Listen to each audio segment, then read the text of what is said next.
నమస్కారం. ప్రస్తుతం మనతో పాటు ప్రముఖ ఆధ్యాత్మికవేత్త, ప్రముఖ జ్యోతిష్య వాస్తు పండితులు ఉమామహేశ్వరరావు గారు ఉన్నారు. వారితో మాట్లాడిద్దాం. నమస్కారం గురుగారు. ఆయుష్మాన్ భవ. గురుగారు, మే నెలలో తులారాశి వారికి ఎలా ఉండబోతుందో తెలియచేయండి. మే నెల బహుళ అష్టమి, బుధవారం, రేవతి నక్షత్రం, శుభయోగం, బాలవకరణం, బ్రహ్మాండంగా ఉంది. స్థితివార నక్షత్ర యోగ కరణాలన్నీ కూడా ఈ యొక్క తులారాశి వారి మీద గురు శుక్ర దృష్టి ఉంది. గురు శుక్ర దృష్టి, గురు మూఢమి శుక్ర మూఢమి అని చెప్పుకుంటాం.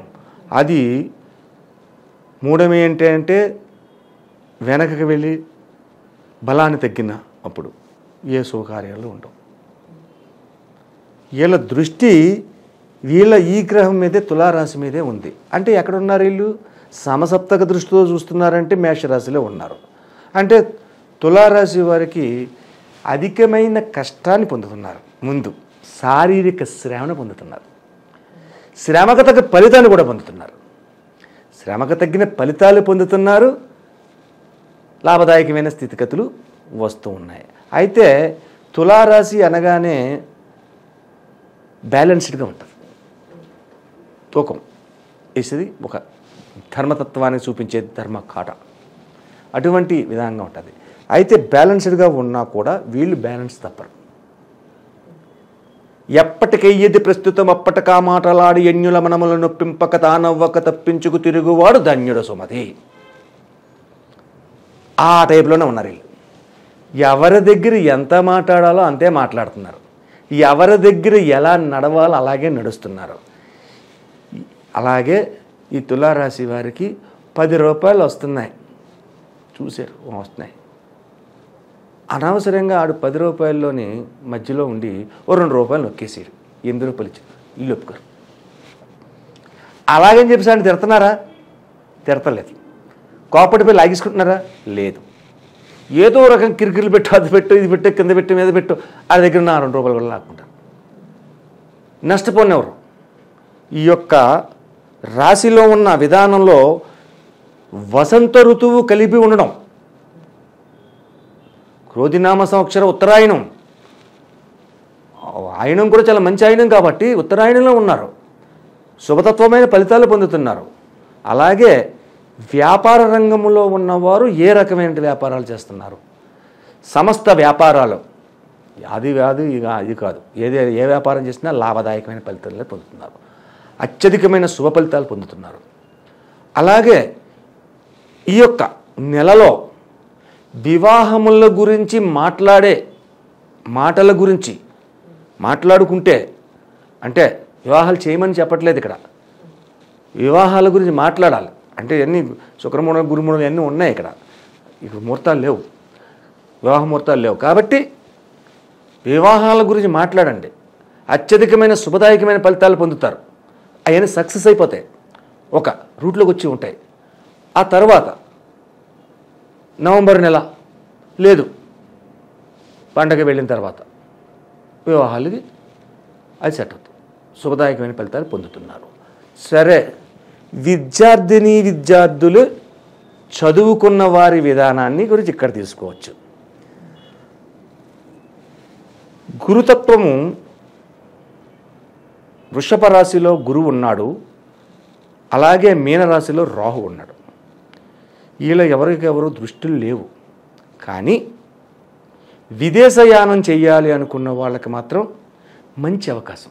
ఈ తులారాశిలో ఉన్న వాళ్ళు విదేశాలకు వెళ్ళాలి అనుకున్న వాళ్ళు ఎవరైతే ఉన్నారో ఇప్పుడు వెళ్ళగలరు, ప్రయత్నం చేయాలి. ఇప్పుడు అవదేమోలే అని చెప్పేసి శంకపడకూడదు. ప్రయత్నం చేస్తే 100% విదేశాలకు వెళ్తారు. విదేశములకు వెళ్ళిన తర్వాత కూడా అనుకున్న ఫలితాన్ని పొందగలుగుతారు. అటువంటి విధానం తులారాశి వారికి ఉంది. అలాగే తులారాశి వారి గురించి ఇంకొకటి చెప్పుకోవాలి. ఏంటో చెప్పుకునేది అంటే, ఇక్కడ తులారాశికి వ్యయస్థానమైన క్షేత్రమైన కన్యాస్థానంలో కేతువు ఉండడము, ఆ కేతువు మీదకి కుజిన దృష్టి పడడం, పాద దృష్టి పడింది. అంటే కుజుడు 8వ స్థానాన్ని చూస్తున్నాడు. వేస్తాలో ఈయనున్నాడు.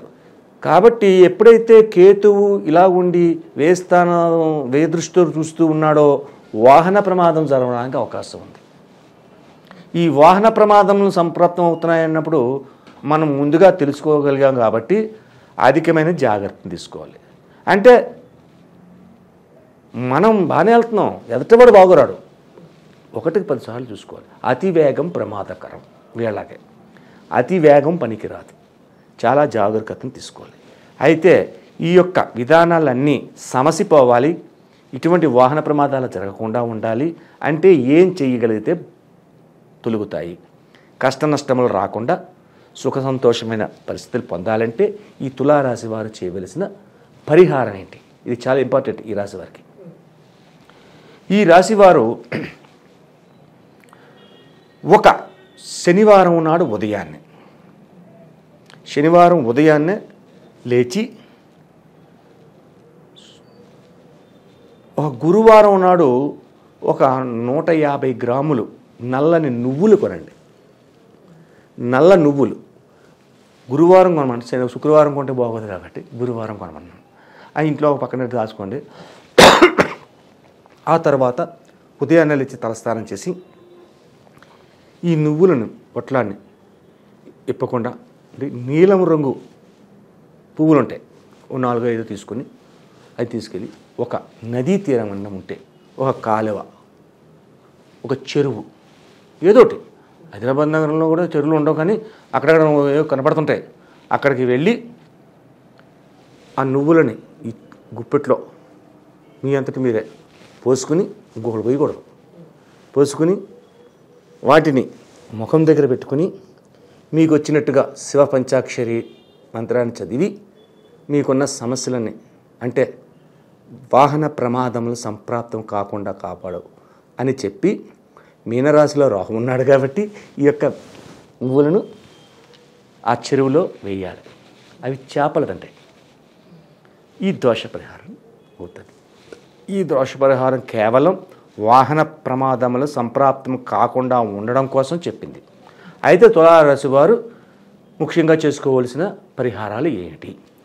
ప్రతి సోమవారం నాడు, ప్రతి సోమవారం కూడా అభిషేకాన్ని చేపించండి. ఒక 3 వారాలు 4 వారాలు వస్తాయి, 3 వారాలు వస్తున్నాయి సోమవారాలు. ఈ 3 వారాలు ఈశ్వరాభిషేకం చేపించండి.